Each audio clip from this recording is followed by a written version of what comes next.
Hi, I'm Gidon from thetechnologyman.com. The Tribit Stormbox Micro is a true mini portable Bluetooth speaker with the footprint of a drinks coaster. It's waterproof, supports stereo pairing and has a handy rubber strap that provides flexible mounting options. I'll be running through all its features before comparing how it sounds to other popular compact speakers, the UE Wonderboom 2, the Anker Soundcore 2 and the LG PL2 I recently reviewed. I'll also compare it to its larger sibling, the Tribit MaxSound Plus, so let's take a closer look. Inside the box you get the speaker itself, a USB-C charging cable and an instruction manual. There's no included travel pouch. This is one of the most compact Bluetooth speakers I've tested, measuring just 98mm by 98mm and 35mm thick. It weighs 292 grams, making it smaller and lighter than all the speakers I'm comparing it to. The build quality of the speaker is excellent for the price. The bottom half of the speaker has a rubberized matte grey finish, and the top half, including the speaker grille, is wrapped in fabric, which feels nice to the touch. It's solid with no creaking, and I like the design with its soft rounded edges. It looks very similar to the Bose SoundLink Micro, which also has a rubber mounting strap. The top of the speaker has raised rubber control buttons and the Tribit logo. The volume controls can be held down to continuously adjust volume. A double press of the middle pause play button skips forward a track, and a triple press skips back. This button also answers and ends phone calls. The side of the speaker has the USB-C charging port with no cover. The front of the speaker has a slightly recessed power and Bluetooth pairing buttons either side of the status LEDs and microphone. There's no 3.5mm audio in port, which is usually the norm on these speakers. The bottom of the speaker has the rubber mounting strap, 4 soft rubber feet and the passive radiator grille. To charge the speaker you need to use a USB-A to USB-C cable like the one supplied. I'm pleased to see USB-C charging, unlike on the more powerful MaxSound Plus, which uses micro USB. Like many other USB speakers I've tried, it won't charge with a dual-ended USB-C cable. The right 4 white status LEDs indicate the current charge level, with one of the LEDs flashing to indicate charging is in progress. They all turn off when the speaker is fully charged. The integrated 2600 mAh and 9.6 Wh battery takes up to 3.5 hours to charge from completely flat, charging at a respectable 1.1 amps. A short press of the power button turns the speaker on and off. When you turn it on for the first time, the status LED flashes blue. Tap on Tribit Stormbox Micro in your Bluetooth settings. There's an audio prompt and the Bluetooth LED goes steady. You can pair to a maximum of 2 devices simultaneously, although it can remember up to 8 devices. To pair to a second device, press and hold the Bluetooth pairing button for 2 seconds until the LED starts flashing and connect your second device. If you have a second Tribit Stormbox Micro, you can set them up as a wireless stereo pair. Press and hold the Bluetooth button on both speakers for 5 seconds until you hear the prompt. This puts the speakers in party mode. To enter stereo mode, with the 2 speakers playing the left and right channel separately, short press the Bluetooth button on either speaker. You should hear confirmation audio prompts. Another short press reverts back to party mode, and pressing and holding the Bluetooth button for 5 seconds will disable the pairing.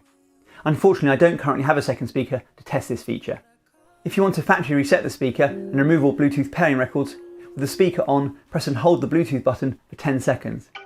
You'll hear a confirmation sound and the speaker will re-enter Bluetooth pairing mode.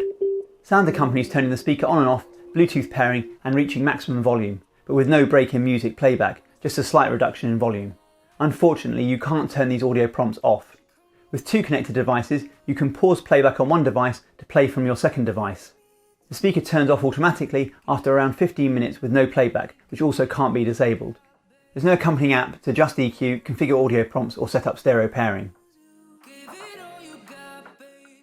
The Tribit Stormbox Micro has a single 42mm 9W mid-range driver and a passive radiator. I've been genuinely surprised with the sound it produces considering its diminutive size. It sounds full-bodied, and with Tribit's X-Bass technology it has a lot more bass than I was expecting, but doesn't bounce around like some lighter speakers. Unlike the larger Tribit MaxSound Plus, you can't turn X-Bass off, but I tend to leave that feature on most of the time anyway. It doesn't have quite the clarity of the MaxSound Plus as you might expect, and busier tracks sound better with the volume reduced slightly. But maximum volume is also louder than I was expecting, considerably louder than the LG PL2, and a lot of tracks can still be played at maximum volume with little distortion.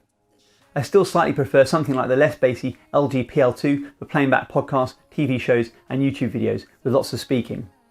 By default you'll have the Stormbox Micro on its rubber feet with the speaker pointing straight up. It is a directional, not 360-degree speaker though, and I prefer the sound with the speaker pointed towards me, using the rubber strap to mount it vertically. but this isn't always practical, and it's a shame it's not really possible to stand it vertically on its own. You can listen to a comparison between the Tribit Stormbox Micro in its default and vertical positions, the Ultimate Ears Wonderboom 2 with outdoor mode off, the LG PL2 with sound boost on, the Anker Soundcore 2, and the Tribit MaxSound Plus with X-Bass on. So you can decide for yourself which one you prefer the sound of. Let me know down below in the comments which is your favourite.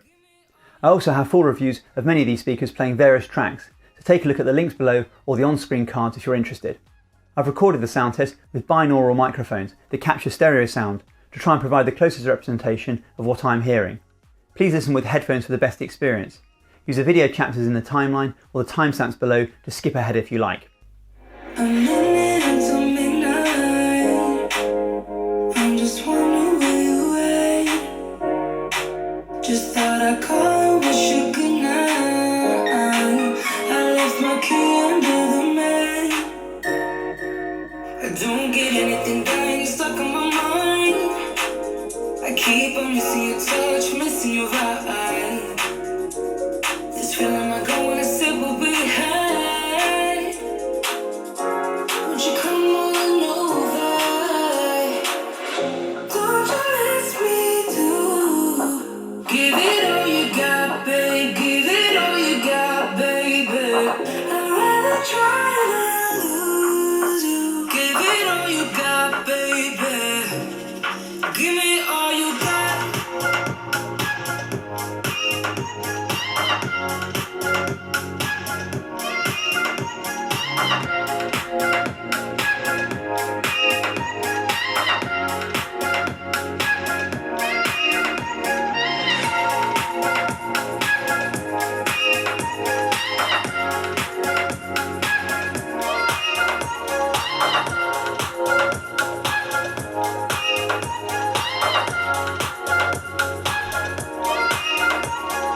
Dancing in the moonlight, the shadows cover up my sins. Always smiling in hindsight, but baby I don't care to win. I don't get anything done, stuck on my mind. There was a slight delay in audio playing back YouTube videos on iOS, but Netflix was okay, as was YouTube and Netflix on Android. The 8-hour battery life is probably the most underwhelming feature of this speaker, less than all the other speakers I'm reviewing it against. Tribit don't mention what volume this is measured at, but I still got a good day's usage out of it, generally at around 75% playback volume, before the status LED started flashing red, indicating the battery was low. You'll see the battery status when you first turn the unit on, as well as when it's charging. The speaker uses the latest Bluetooth 5.0, but range was slightly worse than average, just making it to the end of the next room of my brick-built house less than 10 metres away. But I didn't have any connection issues in general use. It doesn't support any of the high quality codecs like AAC and aptX, just the standard SBC codec. This isn't really of any concern for a small speaker like this. Although the speaker has a built-in microphone for voice calls, it doesn't have the greatest pickup, sounding a little quiet and muffled even speaking less than 30 centimeters away. Receive phone calls sound okay though. This mic is also used if you activate your voice assistant with a 1-second press of the play-pause button. You'll need to get quite close for Siri or the Google Assistant to understand you. The speaker has an impressive IP67 water and dustproof rating, higher than all the other speakers I'm testing it against. The first digit 6 means it's meant to be dust tight, which is not something you usually see in a Bluetooth speaker. And the 7 means it can be fully immersed in water, like any other IPX7 speaker. It stood up fine in my testing, even with the uncovered USB-C port and fabric cover. I tried attaching the speaker with its rubber strap to various objects, including the handlebars of a bike, a backpack, a tree branch, a metal gate, and even the belt of my trousers, working out in the garden and shed. I found it could be attached to objects up to around 35mm in diameter. It does feel fairly secure, but I'd want some sort of twist lock mechanism if I was someone who was going to ride my bike around with it attached. It's still a very simple yet handy feature. If you're after a mini Bluetooth speaker which sounds good and doesn't cost too much, the Tribit Stormbox Micro has to be on your shortlist. I was impressed with the sound quality, build, design and feature set, particularly the rubber mounting strap and rugged IPX67 dust and waterproof rating. It's still a small speaker though, and obviously has limitations. It's not as loud as the Ultimate Ears Wonderboom 2 or Tribit MaxSound Plus, and midtones can sound a little swamped by the bass with some tracks, and you can't turn the X-Bass off.